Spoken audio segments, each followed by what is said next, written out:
I know that we were playing with this idea of kind of reporters having much less time to develop stories and deliver them. And Riji was talking about the concept of churnalism. Do you want to talk about that? Yeah, this is just something that obviously, before we start out Sikh PA, I was doing my own reading to work out how the press actually works. And this is just a term done by a reporter who's written about how the press works nowadays. And it was just to make people understand that press has evolved now. Before, it used to be investigative journalism was the main form of press. People used to go away, used to research stories, they used to have time on their hands, right, to go and spend time looking at stories, and weeks later publish a story. That, I'm not saying it doesn't happen anymore, but journalists don't have that luxury anymore. Yeah.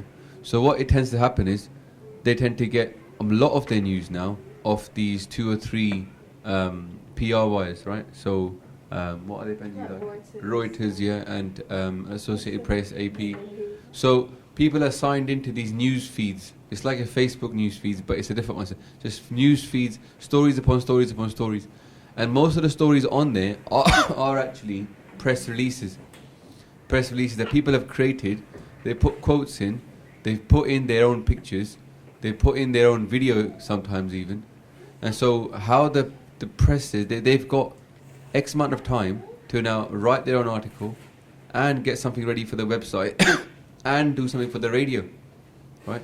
So these people have got no time on their hand to go out there and actually research a story and construct it for you. So you need to construct it for them, right? So you have to almost write the entire story. I'm not saying that you do the work, but they will take that story if they can quickly chop it up and work out exactly what the message is. They might change the angle, they might take some of the quotes out or keep some of the quotes, but by and large, a lot of the work has already been done by you.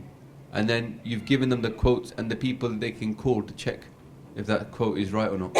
So effectively, you're kind of like allowing them to churn that story out. Yeah? And so it's kind of like, it's called churnalism for that reason. Yeah? It's because it's churn the story out.